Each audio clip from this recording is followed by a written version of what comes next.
Dans les mois à venir, vous allez positionner NRB, c'est une société, comme vous l'avez expliqué, qui aide les entreprises à se transformer au niveau numérique, ou vous allez plutôt mettre l'accent sur le fait que c'est un groupe, ce que l'on sait peu aussi? C'est un groupe, définitivement c'est un groupe.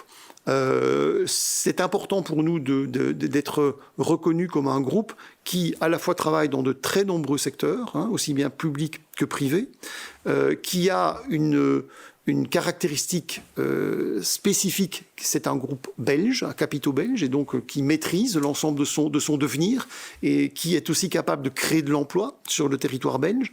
Nous privilégions bien entendu les emplois locaux, même si nous sommes tout à fait ouverts, bien entendu, à compléter les compétences dont nous avons besoin par des personnes qui viennent de différents pays. C'est absolument indispensable.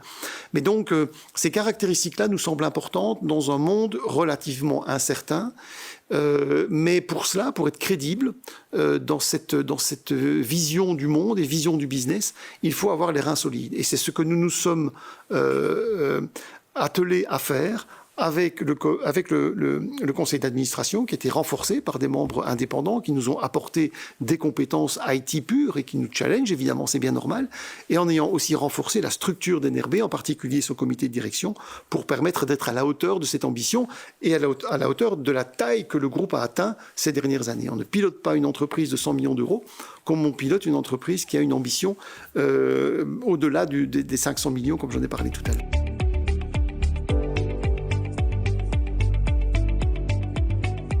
Alors, dernier mot, mais pas dernier défi, c'est le recrutement. Vous en avez parlé tout à l'heure. Il y a quelques semaines, ici même dans ce studio, on a reçu le nouveau manager de l'année, Fabien Pincars, qui pleure comme d'autres pour trouver des spécialistes de l'IT. J'imagine que vous avez exactement le même problème et ça peut être un frein à votre développement. Oui, ça pourrait être un frein. Nous avons la chance d'avoir quelques atouts dans notre manche. Le fait d'être une entreprise locale intéresse pas mal de jeunes, de travailler pour une entreprise qui a ses racines ici. Notre maison mère est à Liège. Peut-être qu'il y a un peu moins de concurrence à Liège que dans d'autres endroits en Belgique, bien que nous soyons présents partout. Et puis, nous nous sommes très fortement attachés à la culture d'entreprise, ce que ça pouvait vouloir dire de façon concrète pour nos collègues. En particulier, nous avons décroché le titre de Top Employer 2021, ce qui est une superbe récompense pour les équipes HR. En termes d'image, effectivement. En termes d'image d'abord, et puis aussi pour le travail accompli. NRB est une entreprise dans laquelle il fait bon vivre. Je crois que c'est une culture locale qui a son mot à dire dans le panel des offres d'emploi aujourd'hui. Voilà, c'est une entreprise qui a de l'avenir, que nous pilotons avec le maximum d'efficacité et que je suis très heureux de servir depuis maintenant plus de 4 ans pour le plus grand bonheur, j'espère, de ses clients et aussi des futurs collaborateurs que nous aurons la chance de recruter.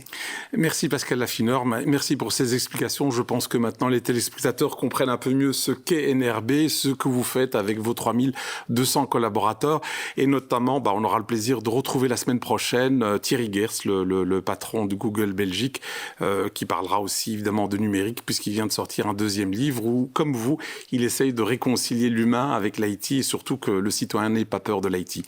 À la semaine prochaine et merci encore.